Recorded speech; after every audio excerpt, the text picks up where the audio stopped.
Let's put the spotlight then on the fertilizer space, talk about the declining prices, what the road ahead is in terms of rates as well as sector trends. We've got Kishor Rungta. He's the Chairman Managing Director at FACT, now joining us on the show. Thank you so much for taking time out. Let's begin by just talking about what the demand is looking like for the Kharif season. Is there an expectation for low demand for fertilizers, largely due to the kind of predictions that we've been getting from the Met, that there could be marginally lower than normal rainfall due to the El Nino impact?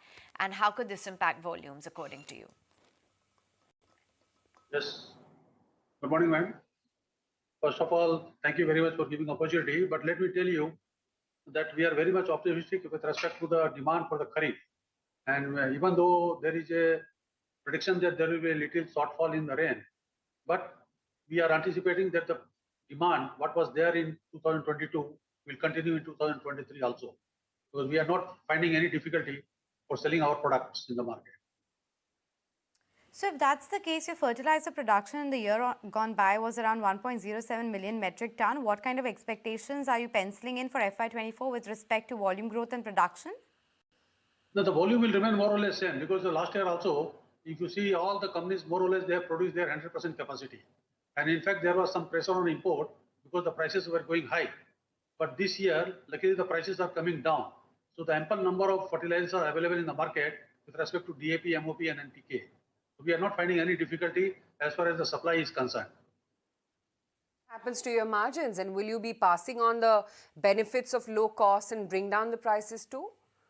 We have already passed on, in fact. Okay. In fact, we have already passed on more than 3,000 rupees per metric ton. We have passed on to the farmers last month only. So definitely, when the prices are falling down, we are supposed to pass on the benefit to the farmers. So as per the government norms, we cannot keep the margin more than 12%. So all the companies, in fact, they are passing on the benefit to the farmers. Just to understand, you said volumes will remain flat year on year, plus the prices are coming down, margins are capped at 12%. All does that mean that profitability will actually be lower in FY24 versus FY23? No, madam, see, when the prices fluctuates, when the price goes up, if you see the last year when the prices have stood up by more than 300 and 400% in some of the products, the government has given the subsidy and they have increased from 1.05 lakhs crore to 2.25 lakhs crore. So that is how the market is getting stabilized. Otherwise, we would have increased the price like anything. But we are not allowed to increase the price because the government gave the subsidy. Now, when the prices are coming down, there is a possibility that the subsidy will come down from 2.25 lakhs to some lower level. Okay, so it is a subsidy which will balance the things. Okay, so the subsidy is something that, of course, balances the things out. But what about the raw material price levels? Are they stabilizing at this point of time? Given last year was very challenging with respect to the global volatility, have the raw material prices substantially moderated now? Very much at a downtrend. All the prices of the raw materials are falling down on month-to-month basis. And definitely, and I hope the price has come to a level where now it will stabilize. Okay, so that's the view coming in on the raw material prices. And given that the government is now mulling announcing new rates for NPK fertilizers next month, is there any talks on what could potentially be the rate price, the rate and the price change? No, government is working out because the government decides the subsidy based on the nutrient contents like NPKs. And since all the nutrient contents prices are going down, definitely government will see the average price for last 6 months, and accordingly the subsidy will be recommended. I understand that the recommendation has gone from the ministry and it is waiting for the cabinet approval. Right.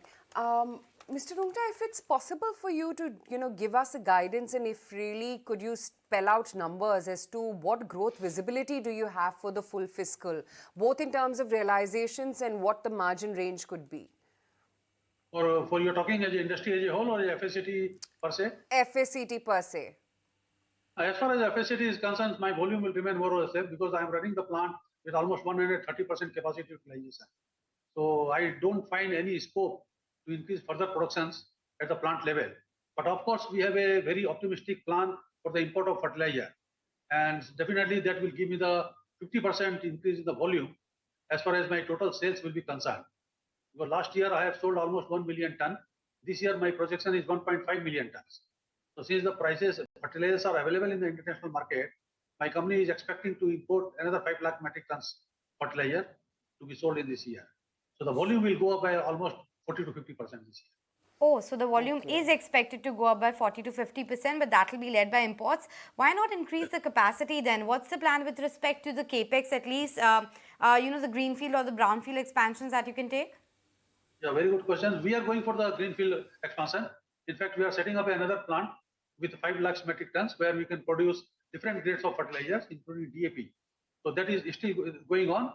I'm expecting by 24 and by 24 September, the plant will be commissioned. So that will give me another 5 lakhs metric tons of productions. That will be a very good basket for the FACT.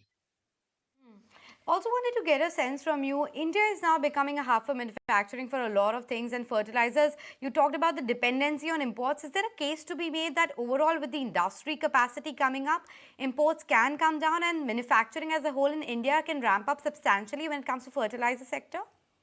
Yes, certainly. If you see the government strategy, government has already initiated to set up new 5 urea plant, and that will add another 60 lakhs metric tons to the production capacity of India. Apart from that, there are 2 private companies that are coming up. One is Matrix, another 12 lakh metric tons. If you see the total dependency on urea itself is 90 lakhs metric tons. So that will be totally wiped out. Apart from that, government is also trying to introduce nano urea. So whatever the little gap will be there, around 10 lakhs to 15 lakhs metric tons for the import of urea, that will be bridged by production of nano urea. So if you see the total import of the country, it is 200 lakhs metric ton. Out of this 200 lakhs metric tons, 100 lakh metric ton is only from urea. And the MOP anyway, the country do not have the MOP. So that's what we import, around 40 to 50 lakhs metric tons. That anyway will be importing, because that is a mining product which is not available in India. So that will be only imported. For rest of the things, government is taking adequate steps to stop import. In the next couple of years, the result will come out. Interesting. Mr. Rungta, thank you so much for taking the time out and speaking with us this candidly to, help us give a better picture on what's happening with the overall fertilizer sector and, of course, FACT as well. Thank you.